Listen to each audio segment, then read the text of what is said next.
CM മടവൂരി ചെയ്യാത്ത ഒന്നുമില്ല. ഞാനോട് ചോദിക്കട്ടെ, 1.25 ലക്ഷത്തോളം അമ്പിയാ മുർസലിങ്ങളിൽ ആരെങ്കിലും CM മടവൂരി കാണിച്ച അത്ര അത്ഭുതം ആരെങ്കിലും കാണിച്ചിട്ടുണ്ടോ? ഞാൻ തരുന്നൊരു ക്ലിപ്പ്, ഒരു 100 ക്ലിപ്പ് നിങ്ങൾ കേട്ടാൽ ഒരു നബിക്ക് പോലും ഇത്രമേൽ അത്ഭുതം കാണിക്കാൻ അള്ളാഹു അവകാശം കൊടുത്തിട്ടില്ല CM മടവൂരിനെ പോലെ. അതെന്തുകൊണ്ട് അങ്ങനെ ആയത്? ലോകത്തെ എല്ലാ അത്ഭുതവും ഒരു ഉദാഹരണം പറയാം. പകര അക്സനി പറയുന്ന ഒരു പ്രസംഗമാണ് എന്റെ അടുത്തുണ്ട്, വേണേ ഞാൻ നിങ്ങൾ കേൾപ്പിച്ചു. ആ പ്രസംഗത്തിലാണ് പറയുന്നത്, ഒരു കുടുംബം, ഒരു ഭാര്യയും ഭർത്താവും ആൺകുട്ടി ഉണ്ടാകണമെന്ന് ആഗ്രഹിച്ചു. എന്താണ്? ആൺകുട്ടി ഉണ്ടാകണമെന്ന് ആഗ്രഹിച്ചു. ശരി, ആൺകുട്ടി ഉണ്ടാകണമെന്ന് ആഗ്രഹിച്ചു. അങ്ങനെ പ്രസവിച്ചു നോക്കുമ്പോ പെൺകുട്ടി. പ്രസവിച്ചപ്പോ പെൺകുട്ടി. ഈ പെൺകുട്ടിയെ അടുത്ത് CM മടവൂരിന്റെ അടുത്ത് വരികയാണ്. ഈ പെൺകുട്ടിയെ അടുത്ത് CM മടവൂരിന്റെ അടുത്ത് ആഗ്രഹമാണായിരുന്നു, കിട്ടിയത് പെൺകുട്ടിയാണ്, ഒന്നാണാക്കി തരണോ. നല്ല പോയിന്റ്, ഇനി പറയുന്ന പോയിന്റ് ജീവിതത്തിൽ ഒരിക്കലും കേൾക്കാത്ത പോയിന്റാണ്, ശ്രദ്ധിച്ചോളൂ.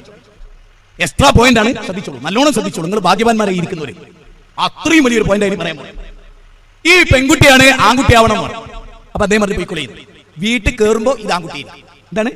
എന്താണ് വീട്ടിൽ കയറുമ്പോ ഇതാണ്. അങ്ങനെ ഈ പെൺകുട്ടിനെ ചുരുട്ടി മാറോട് ചേർത്ത് വെച്ച് വീട്ടിലെത്തി ഈ തുണി മാറ്റി നോക്കുമ്പോ ചുക്കാമണിയുള്ള ഒരു ആൺകുട്ടി.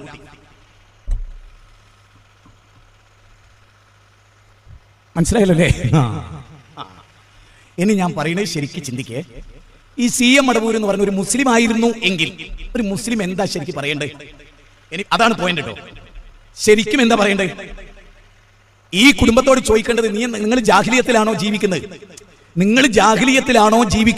നിങ്ങൾക്ക് എന്താ പെൺകുട്ടിനോട് ഇത്ര വെറുപ്പ്? അത് ജാഹിലിയത്തിലുള്ള ആളുകൾക്കായിരുന്നു. പെൺകുട്ടിയാണ് എന്ന് പറഞ്ഞാൽ മുഖം വിവർണാകുക.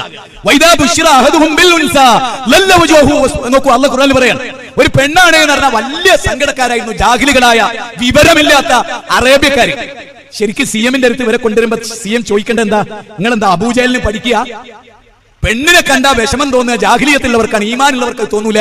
പെൺകുട്ടിയാന്ന് പറഞ്ഞാൽ അൽഹംദുലില്ലാഹ് സ്വർഗത്തിലേക്ക് എത്താനുള്ള എളുപ്പ വഴിയായി എന്ന് പഠിപ്പിച്ചു കൊടുക്കേണ്ടതിന് പകരം CM മടവൂർ എന്താ ചെയ്യുന്നത്? ജാഹിലിയത്തിന് കൂട്ടു നിൽക്കുകയും ജാഹിലിയത്ത് തിരുത്തി കൊടുക്കാതിരിക്കുകയും എന്നിട്ട് ഇതിനെ ആണാക്കി കൊടുക്കുകയാണ് ചെയ്യുന്നത്. മനസ്സിലാക്കിയോ? അന്നോണം മനസ്സിലാക്കിക്കോളൂ. ഇത് മനസ്സിലായിട്ടില്ലെങ്കിലേ നമ്മളെ കാര്യം പോക്ക. ഇനി സൂറത്ത് ആൽ ഇംറാൻ വായിച്ചിട്ടുണ്ടോ? സൂറത്ത് ആൽ ഇംറാനിലെ 30 മുതൽ 43 വരെയുള്ള വചനം എന്ന് പോയിട്ടൊന്ന് വായിച്ചു നോക്കേ. ഒരു നല്ല ബാപ്പയുമ്മയും അള്ളാഹ്ക്ക് പൊരുത്തുള്ള ഒരു ബാപ്പയുമ്മയും നേർച്ച നേരിയാണ് പള്ളിക്ക് ഒരു ആൺകുട്ടിനെ കിട്ടിയാൽ പള്ളി പരിപാലനത്തിന് ആ ആൺകുട്ടിനെ ആക്കൂന്ന്. പക്ഷെ പ്രസവിച്ചപ്പോ ആണല്ല പെണ്ണാണ് അല്ലേ? ശരിക്കും എന്താ വേണ്ടത്? ഈ കുട്ടിനെ എടുത്തിട്ട് അന്ന് ജീവിച്ചിരിക്കുന്ന സക്കരിയ നബിയോ ഔലിയോ, സക്കരിയ നബി അവിടെ ഉണ്ടായിരുന്നല്ലോ, അവരെടുത്ത് എന്നിട്ട് ഞങ്ങൾ നേർച്ച നേർന്ന ആൺകുട്ടിനായിരുന്നു, വലിയൊരു കാര്യത്തിനാണ്, പള്ളി പരിപാലനത്തിനാണ്, സംഗതി പെണ്ണായി പോയി. എന്നിട്ട് ആ പെണ്ണിനെ ആണാക്കിയോ? ഇല്ല. കാരണം അവരൊക്കെ മുസ്ലിമീങ്ങളായിരുന്നു. അപ്പൊ ഇത് ജാതി വേറെയാണ്, മതവും വേറെയാണ്. ഇങ്ങനെ ഒരു വർഗം തന്നെ മനുഷ്യ ചരിത്രത്തിൽ വേറെ ഉണ്ടായിട്ടില്ല. ഇന്നത്തെ APK സുന്നികളെ പോലെ പിഴച്ച ഒരു വർഗം പ്രവാചകന്മാരുടെ ശത്രുപക്ഷത്ത് പോലും ഉണ്ടായിരുന്നില്ല. ഫിറൗൻ പോലും ഇവരെക്കാൾ ഈമാനുള്ളവരായിരുന്നു. കാരണം എന്താ? മരിക്കാൻ നേരെങ്കിലും മുപ്പർ അള്ളാഹുവിൽ വിശ്വസിച്ചിരുന്നു. നൗഷാദ് ഹുസൈൻ പറയുന്ന മരിക്കാൻ നേരം